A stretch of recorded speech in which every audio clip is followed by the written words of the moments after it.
Mes chers frères et sœurs, mes chers chrétiens, avez-vous déjà posé cette question à vous-même?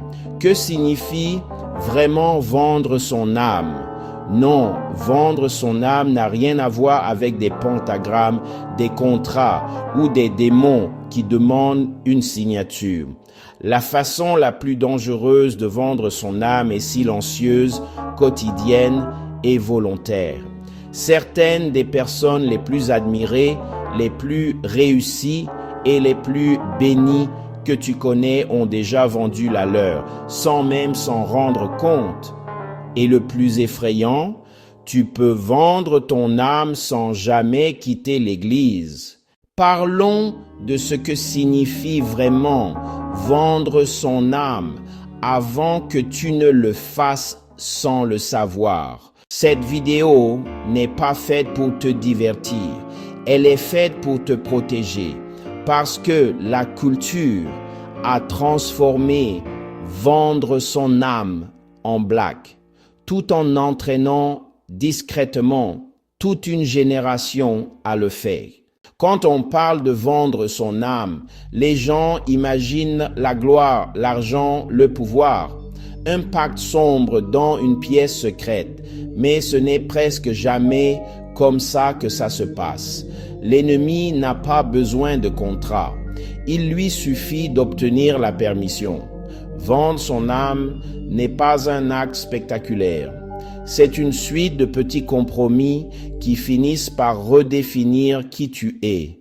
Vendre son âme, c'est ceci: choisir le monde et tourner le dos à Dieu, échanger l'obéissance contre l'opportunité, la conviction contre le confort et la vérité contre l'acceptation. Tu sais ce qui est juste, mais tu choisis ce qui rapporte. Tu sais ce que Dieu a dit, mais tu poursuis ce que la culture récompense. Rien ne t'est arraché, tout est échangé. On vend son âme quand on fait taire sa conviction pour garder des relations, adoucit la vérité pour faire grandir une plateforme, sacrifie son intégrité pour de l'influence, poursuit un appel sans soumission, veut la bénédiction sans l'obéissance. Et l'ennemi ne se presse pas. Il attend que tu sois fatigué, ambitieux, effrayé ou désespéré, parce que le désespoir rend les compromis légitimes. Voici le mensonge qui piège des millions de personnes. Je vais juste faire ça maintenant et me repentir plus tard. Mais plus tard n'arrive jamais, parce que le compromis reprogramme les désirs. Ce qui te dérangeait autrefois cesse un jour de te parler. Ce n'est pas une évolution, c'est une perte. Remarque ceci, ceux qui vendent leur âme ne perdent pas tout. Ils gagnent souvent tout, sauf la paix, la clarté, l'autorité spirituelle et l'intimité avec Dieu. Applaudis en public et vide en privé. Et quand ils réalisent le prix, ils ont bâti une vie qui dépend du compromis. Pose-toi ces questions. Honnêtement, est-ce que je deviens plus silencieux sur la vérité pour rester aimé? Est-ce que j'évite l'obéissance parce qu'elle pourrait me coûter quelque chose? Est-ce que je crains plus de perdre une opportunité que l'approbation de Dieu? Est-ce que j'excuse aujourd'hui ce que je confessais hier? Si quelque chose s'est serré en toi, ce n'est pas de la condamnation, c'est un avertissement.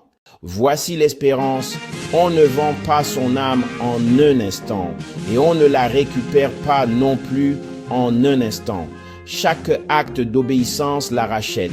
Chaque choix soumis restaure la clarté. Chaque vérité choisie plutôt que le gain reprend du terrain. Dieu ne méprise pas ceux qui reviennent, il les restaure. Au final, la vraie question n'est pas « vendrais-tu ton âme ?»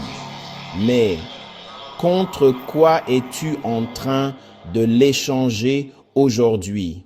Réponds honnêtement dans les commentaires. Quelle est, selon toi, la plus grande tentation aujourd'hui qui pousse les gens à compromettre leur âme? Pas pour juger, mais pour discerner. Si cette vidéo t'a parlé, ne pars pas. Abonne-toi. Pas pour les tendances, mais pour l'alignement. Cette chaîne est pour ceux qui veulent la vérité, pas l'approbation. Et si tu veux aller plus loin, vivre la sainteté, l'obéissance et la clarté spirituelle, mes ressources sont disponibles en description. Partage cette vidéo avec quelqu'un qui poursuit le succès trop vite. Elle pourrait lui épargner des années de regrets. Cherchez-vous à approfondir votre marche avec Dieu, à approfondir cette vie de sainteté. J'ai écrit des livres. Ces livres révèlent comment la sainteté et l'obéissance ouvrent la porte à la présence et aux bénédictions de Dieu. Ils sont simples, bibliques et pratiques, idéaux pour l'étude personnelle, les groupes de maison et tous ceux qui désirent grandir spirituellement. Vous pouvez les trouver sur eBay et en ligne. Les liens figurent dans la description. Merci pour votre soutien à cette chaîne et merci d'avoir regardé. Que Dieu vous garde tous.